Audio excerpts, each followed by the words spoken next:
Hey guys, welcome back to another episode of Keeping Up With Me. So I was trying to work out what I actually did last week because I always have to record these a couple of days after I've checked in. And, I'm kind of thinking about the week that I've just had. So I always go back to my phone. I have to have a look at some of the photos. And as I'm scrolling through, I'm like speaking out loud and I'm like, training, more training, food, training, motivational quote, training. I'm like, yeah, that's all I do. And then like sprinkled in with like a bunch of work stuff. So I feel like this week wasn't super interesting. So I'll do my best to give you some insightfulness. But let's first off jump in and have a look at my check-in. I know you guys found that really useful last week when I kind of went through it in detail and helped give you some more, feedback about why I make certain choices with my foods, why the app does what it does, what the app can do. So first off, as we go and look at my check-in, I just want to pause for a second and show you something. So my setting here that you can see is set to maintain my weight. So you can see there in the middle, it says 68 kilograms as my goal, but it gives you an allowable range either side that it's trying to keep you within. So that's based on a percentage of your body weight. So for what it says for one individual, it's going to be completely different for another. So my allowable range is 67.5 to 68.5. So I basically have a kilo for normal day-to-day fluctuation. And I think a lot of people get really freaked out when they see the number on the scale move in, a positive direction, especially. But just remember, again, I've said that, I probably say this every week, there are so many variables that influence your weight. Fiber, sodium, how frequently you were walking around, like what was your NEAT like, your non-exercise activity thermogenesis. That's basically any like incidental movement, fidgeting, twitching, walking to the car and back, like all forms of movement that are not planned or intentional. So, all of those things are likely to change your weight. If you calorie cycle, if you have a set macronutrient target, but a couple of days you decide to bring them down, which you can do in the app, and then on the other days you've got your higher days, naturally, after the days where you've chowed down like a bunch of carbohydrate, it's normal for your weight to kind of temporarily shift outside that kind of normal range. And that's why it's so important to monitor your weight as many days of the week as you can, because the hope would be that on the days where you've reduced your calories to allow for the high days, you're probably going to weigh a little bit lower on those days. So if you know how an average works, you're not going to have a significant difference from week to week. So I just wanted to pull that up because I don't think I've actually spoken about what this feature is that you're looking at here on the main check-in page. So we'll go ahead and check in. So this week I actually was very compliant to my targets, which is really good. I have no idea why. It just seems to be I was kind of on a mission, and I think I was pretty organized with all of my food. So I'm putting in my weight of the day of my check-in, which was 68.4. I used my home body fat measurement, the calipers, the digital calipers. I also had my cycle, all of that last week. I think when I actually went and did my check-in, I was probably just like on the last day of my cycle. So I have to press yes. So the coach is then going to ask me, does everything look okay? Yes, I didn't stuff up my weight. Oh my God, so many times. And guys, please, if you were using the app, look at the numbers that you are writing. I'm dyslexic. I didn't realize this until like later in my adult life, because I would say, Lane always would tease me because I would like say a word which briefly or kind of looked like a word, and it was just not it. And then the more I started saying it, he'd pull me up, and I absolutely reverse everything. So if you could probably tell me your PIN number for your bank card and I'd still screw it up. It's only 4 numbers, but I'm that bad. So yeah, just make sure that you put the right weight in, because I have been notorious for putting in like 59 kilograms instead of like 69. And Lane's like, you're 59, are you? And I'm like, oh, okay. So anyway, always double check, because the last thing you want is the coach to realize that you've dropped 10 kilos in a week. So it says, nice work. You are maintaining your weight well. Keep up the great work. Oh, it's a nice little coaching message. So no changes this week. My calories are going to be exactly the same, 1729, which is so sad. But the reality is I'm just a slob. I train and then I sit and eat. So if I was prepared to be more active, of course, I could probably have higher maintenance calories. So I know a lot of people actually commented on that last week, because they too are very sedentary. And I think it's so important, or people really underestimate just how inactive you are and how little energy you expend when you are sitting on your tush all day. So let's go and have a look at, I guess, my weight for the week, and you can see how that kind of trended. So scrolling across to my last week's check-in, you can see there my average weekly weight was 68.4, and it stayed pretty similar for most of the week. Thursday through to Monday, I didn't weigh because that was when I had my cycle, but you can see by Monday, I actually dropped it down to 67.8. But overall, 68.4. So kind of just snuck in on the lower end of my allowable range for my period, which is why I didn't get a calorie drop. So for women that do have large fluctuations in their weight, which is very normal, if you were using carbon and your weight fell outside that range, first off, you would be marking, yes, I have my period. But for me, my weight actually didn't move too fast. That's why the coach actually didn't give me a message of, hey, it looks like you've got your period. We're not going to do anything this week. It just said, well done.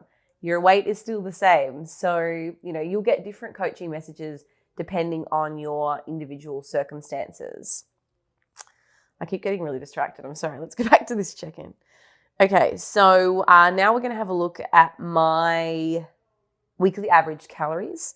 So you can see there, Wednesday through to Tuesday, my average is 1709. It kind of fluctuates from day to day. I think I had a bit more fluctuation than maybe the previous week. You can see there, Saturday, I only had 1,150 calories. I'm going to squirrel away from this. So Saturday, I got to tell you a story. So we had Zach Rocheleau in town for the weekend. We were actually originally meant to go to Steffi Cohen's birthday down in Miami. But right now being spring break here, we were looking at all of the accommodation available just anywhere in Florida. Because it's the hottest place currently in the United States, everyone's here, and it's spring break.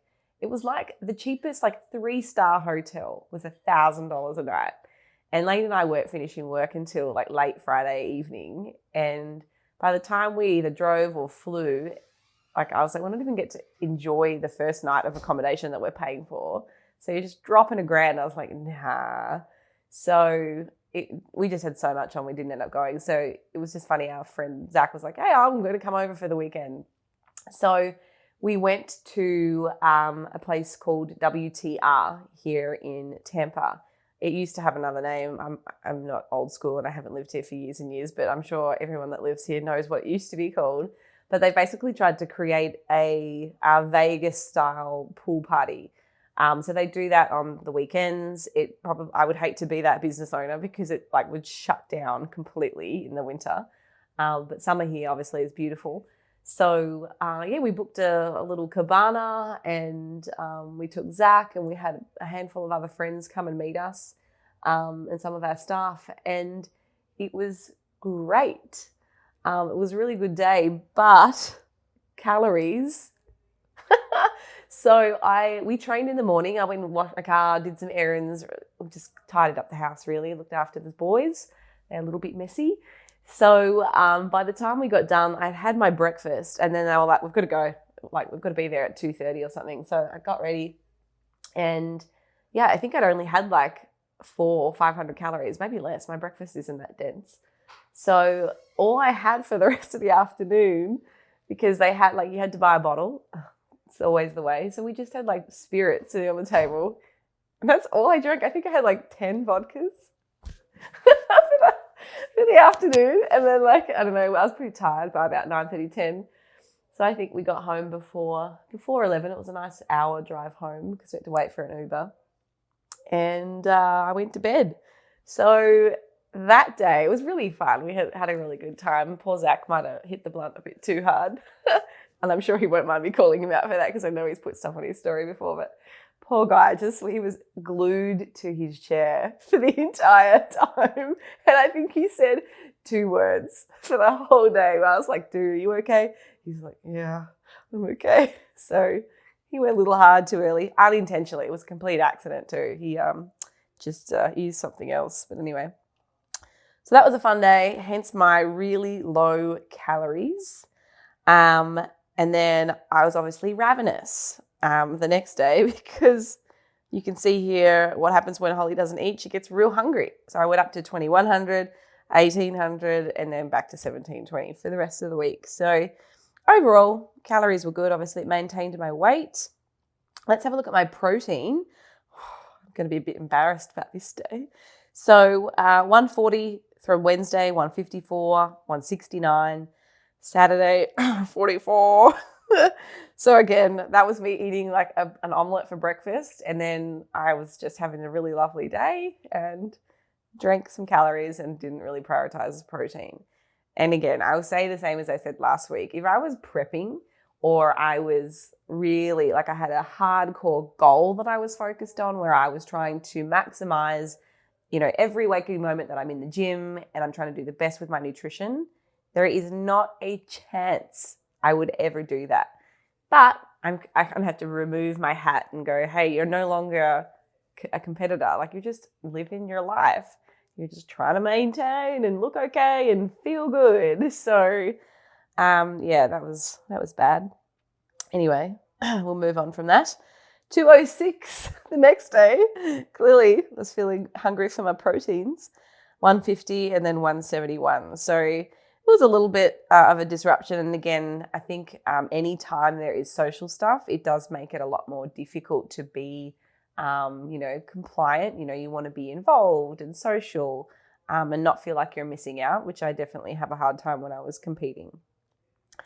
Okay, our average carbohydrates were 184 for the week. You can see there it didn't really fluctuate too much.